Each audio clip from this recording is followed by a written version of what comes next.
My name is George Galloway, presenter of كلمة on Mayadeen television. Mind you, I don't mince my words. I speak كلمة and my audience does too.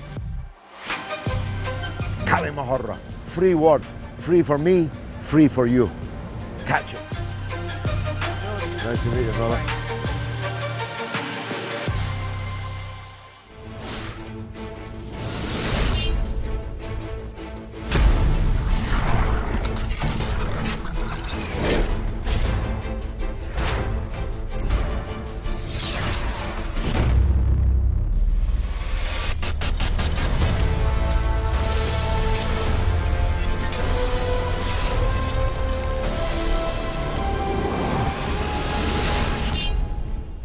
Welcome to كلمة with me, George Galloway, on Mayadeen television, coming to you from London, but discussing Latin America. From Mexico in the center of Central America, right down to the tip of Chile, the map is turning pink and the Brazilian election is still to come. Is it pink? Is it red? Well, we'll discuss what all of that means. But the weather vane has well and truly turned when Colombia returns a former guerrilla as its new president. And Washington welcomes the election of the new president more or less warmly. Is this a sign of the pink tide, or is it a sign that perhaps it's not as pink as some would like to describe it as? I have been involved with Latin America for so long, I've seen the map turn shades of red and pink and be reversed many, many times. The question is, though, with the increasing dependence on trade with China throughout Latin America, every Latin American country has China as its main trading partner, with Russia and China beginning military cooperation. For example, with Nicaragua beleaguered, besieged by the United States, a potential rerun of the Cuban Missile Crisis of 80 years ago nearly now. Let me say that again because that's definitely not true. A replay of the Cuban-America-Russian crisis of 60 years ago or more is a distinct possibility, not least because US hostility towards Cuba shows no sign of declining. Are these irreversible changes? Is the Washington, D.C. government accommodating itself to them or merely biding its time before it can topple some of these governments and put this process into reverse? Why does all of this matter? Well, many people watching this program will have relatives in Latin America. Millions of people from the Arab world emigrated to or have become the families of those who did throughout Latin America. But secondly, what happens in Latin America, Monroe described it as the US's backyard, is obviously of geopolitical importance. And if there are new relationships being formed between, for example, Venezuela and Iran, between Nicaragua and Russia and China, and if the relationship between Russia and Cuba is to intensify rather than weaken, that obviously is of importance in the great geopolitical game that we try to follow here on كلمة. What do I know? I'm just the enthusiastic amateur. I'm surrounded, as always, by a panel of distinguished experts, and we better hear from them. No more distinguished than Dr. Francisco Dominguez, head of the research group on Latin America at Middlesex University in London. Welcome back, Doctor. We turn to you always on these Latin American issues. How significant was the victory of the left in Colombia? Very, very significant, because even if you are extremely moderate in Colombia, the powers that be, from Washington all the way to Bogota, will try to assassinate you and kill any movement that you may want to build, which has been the case in Colombia for 200 years. This is no exaggeration. And the very fact that Petro was able to create such a coalition, electoral coalition, which is quite strong in political terms as well, and defeat Uribismo, Álvaro Uribe, somebody who has a very dark connections, is an indication that the United States couldn't. The context was one where the United States has between 7 to 14 military bases in that nation. And this has been the case from before 2009, when the Defense Cooperation Agreement was signed between Uribe and George W. Bush. The level of military presence of the United States in that country is ginormous. If you were to read the context of the specifics of the Defense Cooperation Agreement, then the United States has the legal authority, because of that agreement, to actually use any facility in the country, not only military facility, any facility, not only the ones that it has in the military bases, in order to turn them into military facilities that they can use for military purposes. And the whole purpose of this was actually Venezuela, as we know. So now that Petro, before being inaugurated, he's saying that he wants to normalize relations with Venezuela. He's discussing openly with President Maduro to open the border between the two nations, are clear indications that the United States doesn't like these developments, but is unable to stop them. So I think in that sense, it's excellent that it happened. Now, is this a function of a decrease in hostility from Washington to Venezuela? Quite recently, we have seen Juan Guaido more or less disappear from the scene. I don't know what happened to the gold that they gave him. The US has lessened sanctions on the Venezuelan oil industry. So is it a function of less hostility from Washington to Caracas? Or is it, as you say, simply that they cannot stop these developments? The hostility towards Venezuela continues to be intense, but I think the impotence of the United States is clear, particularly in the circumstances of the Ukraine war, where the United States is desperate to get oil running from Venezuela to Europe in particular, so that the price doesn't go up too much. But that doesn't prevent the United States from stopping, the winning of Petro. And it's not that he didn't try. Petro won with 51% of the vote overall. But if one were to look at the number of instances where there was information about electoral fraud, intimidation, paramilitaries mobilizing in the countryside in particular, and so on.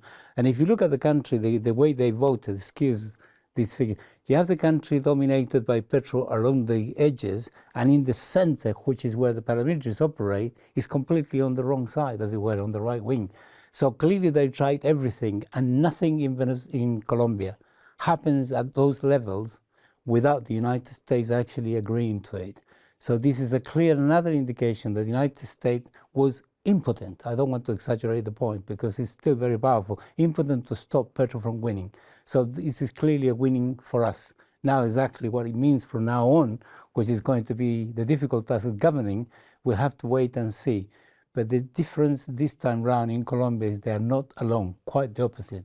Dr. Stephen Wilkinson, a lecturer in politics and international relations at the University of Buckingham, a long-time visitor and supporter of Cuba. I asked Dr. Francisco this question in a recent show about Chile, but let me ask you, how left is Petro? Is he Tony Blair or is he Fidel Castro? Well, he's certainly not Tony Blair. If you were going to say that was the spectrum, then he's much more to the Fidel Castro side of the spectrum. I mean, he has a past. He was a guerrilla. I mean, he was in the M19 guerrilla group. He's actually said that he bore arms. I don't think he was involved in any, of the most severe violence that was perpetrated in that struggle. But He certainly was in the armed insurgency. And he has a very strong pedigree of left politics. He was mayor of Bogota, for example, and you know, he has a profound program of wishing to bring about social change, principally healthcare, access for the poor, education for the poor, and so on. So he comes in certainly a left-wing, from a left-wing background, and I think of all the recent left-wing leaders that have attained power, he's probably the one with the most left-wing pedigree, if you like. The problem that he has, of course, is that he has a narrow majority, although I agree absolutely there was voter suppression. I mean, his support is greater than that number in the population, for sure. Although his majority, you know, in terms of the electoral result, is narrow, and he doesn't have control of Congress. So he doesn't have the legislature. So he's going to find it difficult to make significant changes, and that could be a problem because obviously those who support him want change. And one of the things that I would add to what you said, which I don't disagree with in the slightest, is, of course, you've got to think about the context under which this has taken place. We've had the pandemic, but during the pandemic in 2021, Colombia had the biggest uprising of popular dissent since the Bogotazo in the 1940s. 1948. 48, yeah. So you had hundreds and hundreds of thousands of people on the streets and the most virulent, violent suppression of the protests by the security forces. So you have a situation in which the people have rejected the status quo. I mean, they weren't put down. The protests went on and on and on.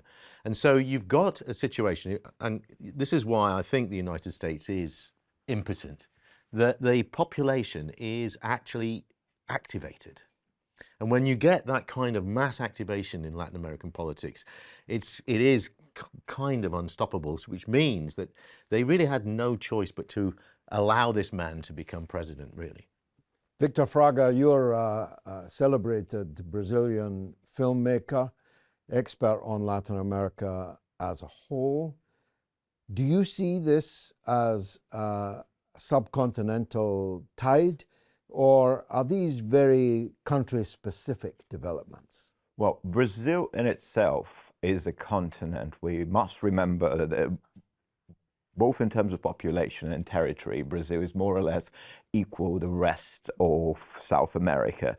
So, and Brazil often begs to differ. Right now, we only have, if I'm not mistaken, 2 right-wing governments in South America and perhaps all of Latin America, and that's Ecuador and Brazil. So I'd like to think that, yes, this is going to happen. But we have a figure in Brazil who is far more toxic than Uribe. His name is Bolsonaro, as we're all aware of. And Bolsonaro will not accept defeat. There is very little doubt as to whether Lula will win elections. We hope he will win it in the first round. The question is not whether he wins the elections. The questions are, number one, whether he will be alive until then. There's a real threat to his life. There has been violence in Brazil. Not long ago, a prominent member of the Workers' Party was assassinated on his 50th birthday, and Bolsonaro celebrated the murder of a member of the Workers' Party. Bolsonaro will not accept defeat in the way the Colombians or the Chileans even have. I was pleasantly surprised when, as his name, Cast in Chile, how graciously, at least for a far-right leader, how he accepted defeat. It's not going to be that simple in Brazil. Bolsonaro is literally arming not just the police and the military. He has a lot of support in the military. It's not unanimous in any way. The military is divided. He has very little support in the political establishment, in the justice system, and amongst the population, bar 20-25% of the people who have become completely radicalized. However, he has the military, who have arms. He has the police, who have arms, and he has relaxed gun laws in order to arm the population. So we're talking about 20-25% of the population who are rabid fascists. When I was growing up, gay people used to come out of the closet. Nowadays, it's fascists who come out of the closet, and so many fascists so many people that I know, friends and family, turn out to be rabid Bolsonaro supporters. And these people could literally bear arms, and that's what Bolsonaro wants. He's arguing from the start that the elections will not be fair, that there could be frauds. Elections in Brazil have been fully digitalized for several decades, and they are a role model for the world. There has never been any evidence of fraud whatsoever. Bolsonaro has never questioned that throughout his career. He was a member of parliament prior to becoming president for nearly 3 decades, and he never questioned that. But now he's questioning it, and he says he wants the military to check the votes. He wants to instill fear so that he can stage a self-coup. In other words, a coup to perpetuate yourself in power. You're already in power, you stage an autogolpe or a self-coup, if you like. Similarly to what Trump attempted. Trump was... That's what I was thinking while you were talking. January 6th, perhaps, yes. Beckons, but yeah. Perhaps a more dangerous one. Yeah, far more dangerous, because the democratic institutions in Brazil are far more fragile than the ones in the US. So Bolsonaro is very optimistic that he will succeed. There is no question as to whether he will attempt that. So we're optimistic in Brazil because we have most of the political establishment, we have the people on our side, and we also have the Supreme Court. The Supreme Court have played an instrumental role in stopping Bolsonaro, and the Supreme Court has a history of supporting coup d'etats. They supported every coup d'etat throughout the 20th century. So now having them on our side, on the side of democracy, is quite refreshing. So we are optimistic, but we are also scared, because we have reason on our side, they have the guns on their side. Well, that's a sobering overview. Thanks for it. Dr. Guardiola Rivera is a Colombian-born professor of politics and human rights at the University of London, Birkbeck College, and he joins us now. Thank you, Dr. Guardiola Rivera. It's a real pleasure to be here with you. Until this election, no leftist candidate had even made it into the second round of Colombian presidential elections. What happened this time round? On the one hand, it is the case that we have had leftist leaning candidates coming close to the presidency, or at least occupying important offices in the country, most famously Jorge Eliezer Gaitán in 1948.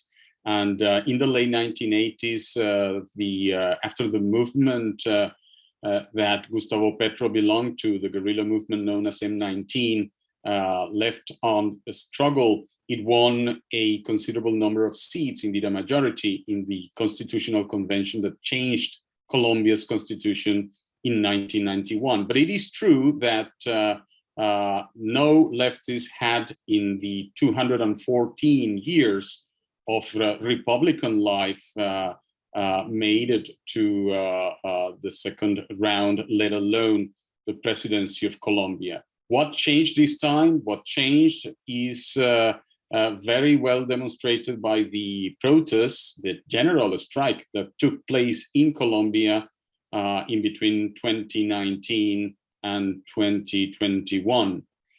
These protests had as their epicenter not the capital or the center of the country, but rather its so-called peripheries. And it is not a coincidence that Gustavo Petro was elected with the votes of precisely those areas: the Atlantic and Pacific coast, the southeast and the southwest of the country. Can we consider this the beginning of a new and positive chapter, not just in Colombia, but in the whole region? That is clearly the case. We are on the verge of what one could call the pink wave 2.0. Our viewers will remember that during the first decade of the 21st century, many of the countries of Latin America moved leftwards, most famously Venezuela under Hugo Chavez, but most importantly Brazil under Lula da Silva, Argentina, Uruguay, and others. Now we are witnessing something very similar. Just as the protests that I referred to before were part of a sequence of continental protests that took place also in countries like Chile, Mexico, Brazil, and even in the United States, it is the case that Mr. Petro's victory is also part of a sequence. It is preceded by the victory of Mr. Boric in Chile. And this is important because both Chile and Colombia have been the most conservative countries. Indeed, neither of these two countries were part of the first pink wave. In your opinion, can we expect Brazil now to take the same direction as Mexico, Peru, Chile, and now Colombia? All the polls indicate that that will be the case. But of course, it will be the case if the threats against the threats and challenges faced by the Workers' Party and its allies in Brazil do not come in the way. It is also the case that this new left is more pragmatic. It is more interested in delivering to its voters. It is more interested in delivering for the economy and improving the cost of life and livelihood of its constituents than it is on playing with geopolitical rhetoric. That, I think, will be an advantage, and we will see that in Brazil, if and when Lula wins, as we will in Colombia and as we have seen in Mexico. Dr. Francisco, how, I suppose, unsettled were you by Victor's take on Brazil, how precarious it is? I'm worried about Brazil in that sense, but I doubt whether Bolsonaro will be able to succeed. I mean, this is my own take at this particular point in time. What he seems to be trying to do, I think he's made it very explicit. He has unleashed a wave of violence throughout the nation, which involves serious violence. I mean, a couple of bombs have exploded in a mass rally, for example, where Lula was present at. And as a consequence of that, he's wearing a bulletproof vest from there on. That is to say, his campaign managers fear for his life. One solution from the point of view of the Bolsonaristas will be to bump him off. And there is nobody else like Lula in Brazil at this particular time that could replace and carry the thing forward. That's number one. Number two, the idea is to create such a chaotic situation in the whole country so that he will have the excuse to suspend the elections. That's the plan.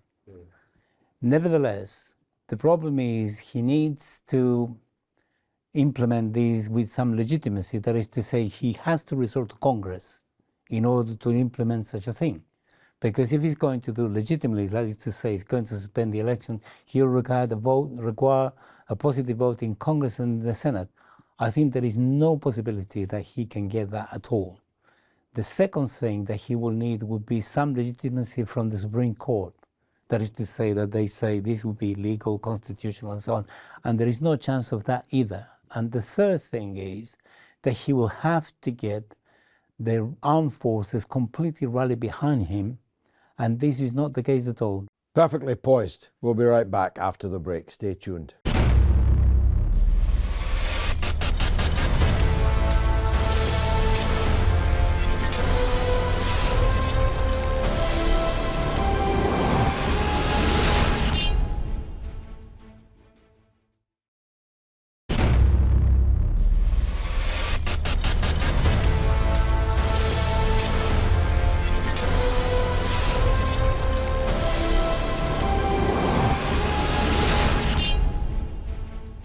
You're watching كلمة with me, George Galloway, on Mayadeen television, coming to you from London, but discussing Latin America.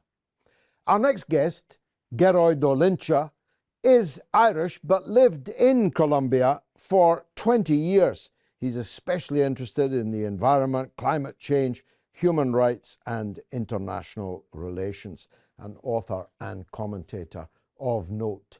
Doctor, welcome to the show. Okay, thank you. Is this victory of Gustavo Petro, a former guerrilla leader, an exception or part of a trend?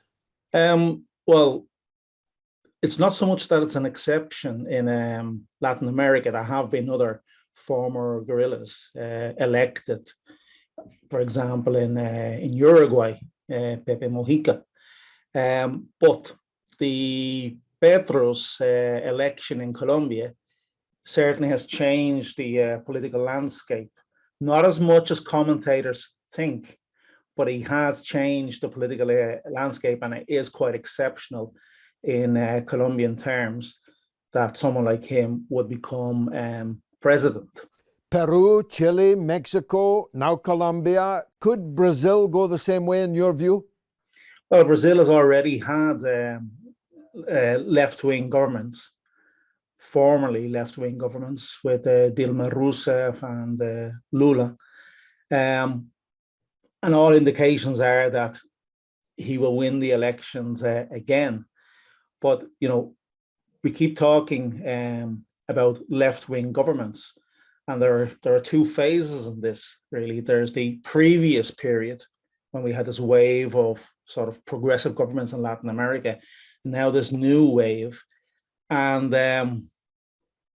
their claims to be left-wing are very much questionable. You know, for example, Boric came out and he has supported the war in Ukraine. He didn't release all of the political prisoners. Most of the political prisoners that he released were under house arrest. They weren't in the jails. So, you know, we've had these left-wing governments who seem to be very much business as usual, with better management of the state, better management of capitalism in many ways. And that's probably what we're going to get in Colombia, is a state that is managed better, but is not necessarily very left-wing at all. In fact, the choices of ministers that Petro has made indicate that this will be a government very, very similar to the governments that ruled in the 1990s, the right-wing governments of the 1990s. Gerard, you've been living in Colombia for many, many years. In your experience, is the new president a leftist as the media are portraying him? Yeah. Well, the first thing is you have to remember that Petro comes from the M19 guerrillas. At the time when it was founded, there were a whole range of guerrilla organizations, not just the ones that later became very famous internationally, like the FARC and the ELN. There was a whole range of them. And M19 stood out for being the only one that didn't describe itself as socialist or Marxist in any sense. They described themselves as being nationalist, and their program was always a liberal program for democratic reforms, etc. So much so that when they demobilized, their big demand, which they got, was a new constitution. The Colombia's constitution dates from that negotiation process. But in terms of economic program, Petro's minister for finance, Ocampo, was the Minister for Agriculture under Cesar Gaviria, and this is the president that introduced all of the neoliberal reforms. And he was also the Minister for Finance under Samper, the second neoliberal government in Colombia. So when we talk about a left-wing government, no, but there are, the vice president is actually far more interesting a character than he is, far more interesting because she comes from the social movements. She's a Black woman. That's actually much more exceptional in terms of Colombian politics than Petro being elected.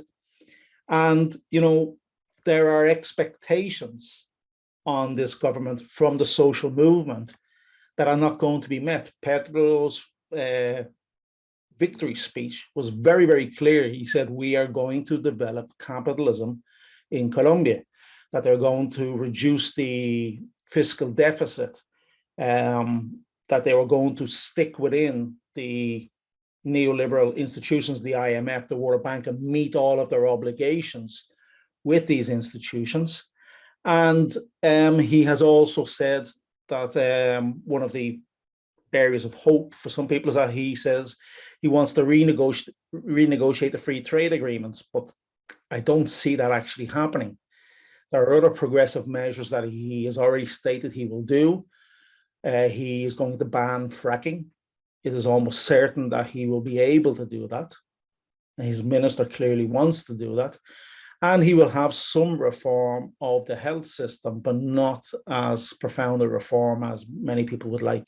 Now, one of his main campaign platforms was to lead the climate change initiatives. You might say that events in the world have made that more difficult than it was. Colombia is a fossil fuel producing and exporting power at a time when there's greater demand for that output. Will he be able to deliver his green agenda? Well, many of his election promises were, like many election campaigns around the world, they were sufficiently vague to inspire people and not to be held to the details later. With exceptions, for example, he was very clear about the energy transition away from petrol. But, you know, in some ways, he doesn't get to decide that. You know, the world economy gets to decide that. Colombia is moving away from coal. The largest coal mines in Latin America are in Colombia. And the idea was to move away from that. But now, with the crisis in Ukraine, we suddenly see Germany and other countries saying they're going to go back to coal. Colombia is going to continue exporting it because there is an actual reality that he needs foreign capital in the country. He needs the sale of the oil and of the coal and other things. So in 4 years, no, he's not going to do it in 4 years. And I think he has been realistic enough himself. His actual proposal was, I think, for a 10-year period of a transition away from oil, which he may do some of, and he may limit exploration in certain environmentally fragile areas of the country. You know, there will be some improvement, but I don't see that. You know, I don't see huge steps being made. And he has the problem that Petro wants to be all things to all people. So he has commitments to Colombia's ruling class, and he has commitments to the social movements. And some of them are contradictory, very contradictory. So it remains to be seen who will win out. But like I say, the fracking, it's very, very simple for him to ban fracking. And I think he will do that. It'll be one of his first measures as president. Not the best time to be embarking on a green revolution, you might say, in terms of the international field. But turning to the bigger picture, Dr. Wilkinson, for you and me even longer, as I'm older, the one constant has been Cuba. The one lighthouse that has never dimmed has been Cuba. How are these developments across Latin America viewed from Havana? Well, the Cuban government is very happy with these developments, obviously, because it's bringing to power people who are less inclined to oppose them, if not people who are outspokenly in support of them. I mean, no one's mentioned Mexico, and we have at the present moment a very outspoken left-wing leader in Mexico, also an exceptional case, really, in the case of Mexico, who, is taking the debate publicly all the time in favor of changing U.S. policy towards Cuba. AMLO. And even Assange, he's outspoken, he's offering Julian Assange asylum in Mexico. Indeed, and even, as suggested that if they don't free Assange, the French should take the Statue of Liberty back. I mean, I think there are two things I would say in answer to that gentleman there, who was actually, I think, very accurate in what he was saying. That you can't divorce any of this from two contexts. One, the geopolitical context, which of course impinges because of fuel.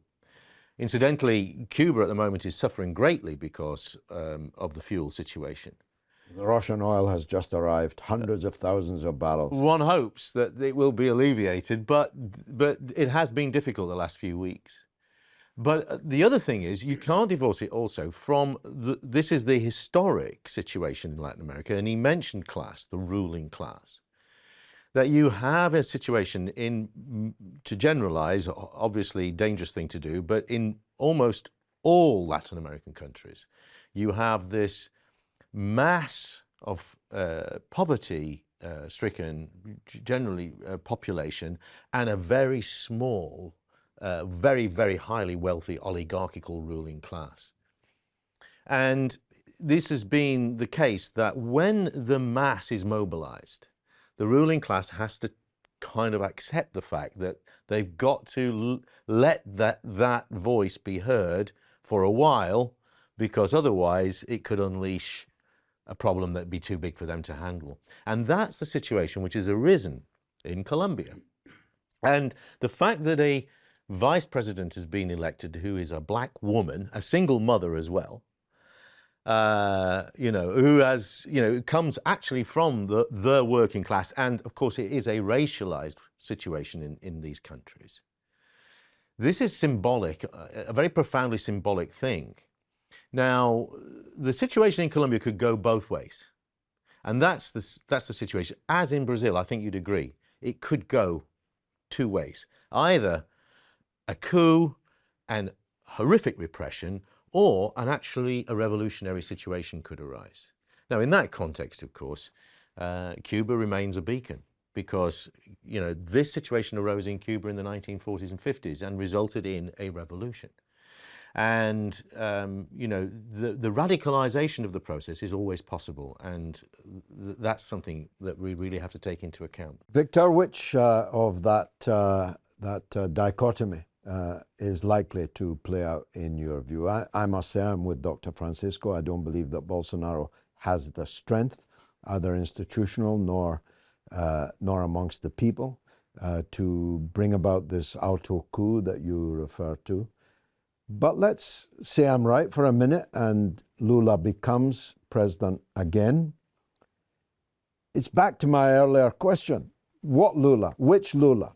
The Lula I lent $200 to in 1985, who was a bristling revolutionary, or the Lula that's picking running mates and sending signals that actually the ruling class don't have as much to fear as they think, and that Washington doesn't have as much to fear as they think? You've nailed it. There are two Lulas. There is the trade unionist from the 1980s, feared by the US, feared by the ruling class, and there was the Lula that was elected in 2002, which we called Lula Paz y Amor, Lula Love and Peace, who is a far more digestible version of Lula, who has established a dialogue with the market and who has established a relationship with what we call the Centrão in Brazil. In Brazil, we have a huge problem. The left is far from having a majority in either one of in the lower and in the upper house, Senate and Congress. And this is not within reach. And we have what we call Centrão. Centrão means a big center, but this does not refer to the political spectrum. They're not centrists. They are trade horsing parties. They are parties that will align themselves with whoever is in power.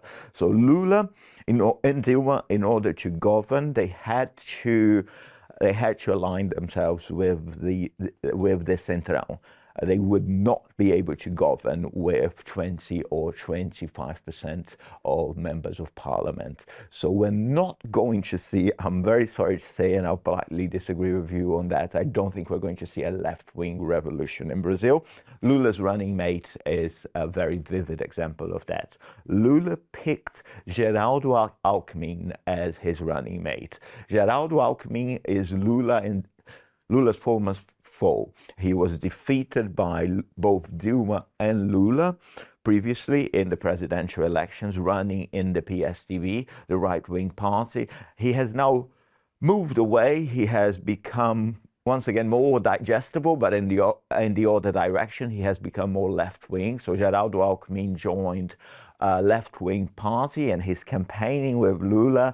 And it's very funny to see a former right-wing candidate mingling with the people, with the working class. It's a very, very strange hybrid picture, which I'm still struggling to accept. But anyway, he's there. So if Lula is elected and gets killed, it will be Geraldo Alckmin who takes over. Geraldo Alckmin is by no means Bolsonaro.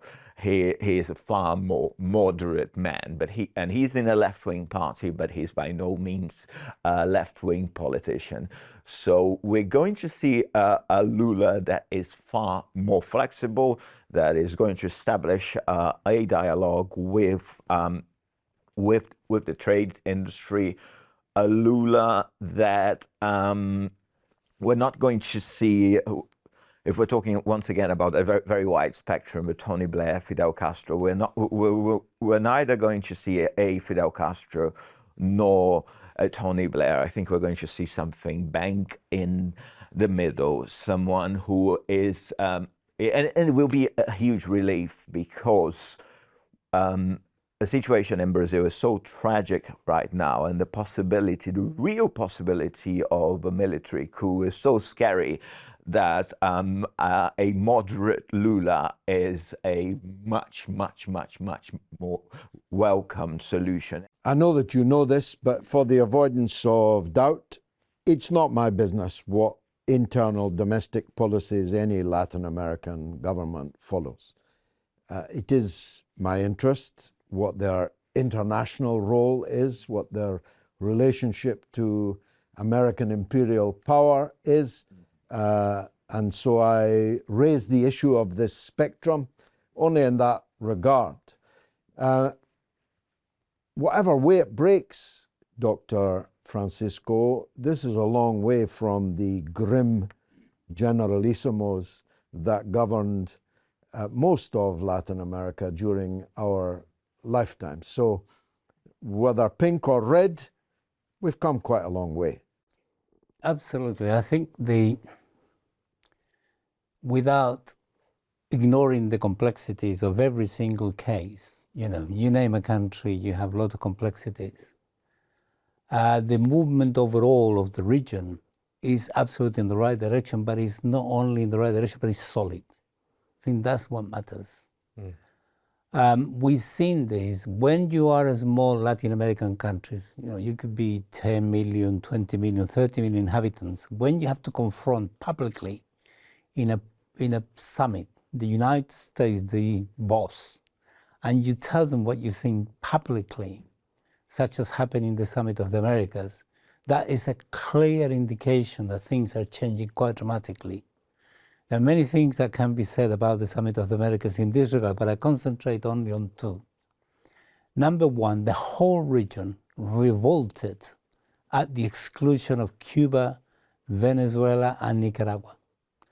And if Cuba had difficulties in finding allies in the region because of ideological factors, on this particular occasion, you know, the Cubans were absolutely delighted because the whole nation, the whole continent, including right-wing governments such as Bukele in El Salvador and such as the president of Guatemala, who is very right-wing, they're all absolutely furious at the exclusion.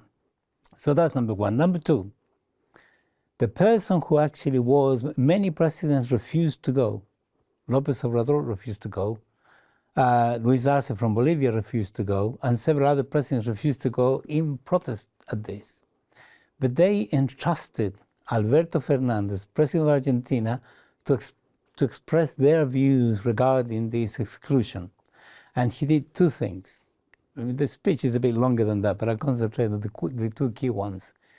He said, number one, this is completely unacceptable. Times have changed. It's not going to happen again.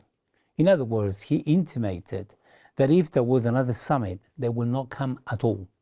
So the relationship where the United States, the boss, is in a position to, you know, sort of organize them, will come to an end, which will be a big blow for the United States in terms of his influence, you know, publicly in the region. And the second thing he said the Organization of American States must be immediately reformed. More or less, he called for its closure. And he said the people in charge of the Organization of American States, Luis Almagro particularly, you know, he didn't name it, but everybody knew that he meant him, must be immediately removed and sacked, and the whole structure that is running this thing must be completely changed. And the emphasis now in Latin America is on the Commonwealth of Latin American and Caribbean States, which is CELAC. And they already invited China at their meeting to fight poverty. And their relationship, they're going to have a privileged relationship with China and others in Euro-Asia, as they call it now. They used to call it Asia, now it's Euro-Asia. What they mean by that, Eurasia, is Russia. There is no question about it. And there are huge number of plans that, you know, are going to produce all sorts of results. So that's the second important dimension of the region moving in the right direction. And the third dimension is this. The United States is in no position to offer anything at all. Even if he wanted to, it can't. It's not that he wants to, he doesn't want to, but if he did have the wherewithal to actually offer something, he wouldn't. All he offers is pillage, brutality, repression, and military bases, and austerity packages, which is, they're not attractive. So as a consequence of this, which has been going on for some years now, any temporary victory of the right wing, including the possibility, unlikely possibility of a coup in Brazil, they cannot consolidate it. And that's why the line of movement is in the right direction. And all of them, now with Mexico added to the melting pot, as it were, in terms of the left moving together, now they all have the experience of what they could do when they are in power. You just look at the figures of economic growth in Bolivia. It's over 5% on average for the last 10 years. If you look at the rates of economic growth in Nicaragua, again, it's 4.6, 4.7. In other words, the moment you become right-wing and associate yourself with the United States and the European Union, the standard of living of the population immediately collapses. So therefore, there is only one conclusion that they have drawn. Whether they are revolutionary Marxists or whether they are not revolutionary Marxists, they have to get things right. I don't know about you, but that all cheered me up. I like to send you off to your bed happy. If only it were happening in the Arab world, but that's another question. I've been George Galloway, and you have been a marvellous audience. Thanks for joining us.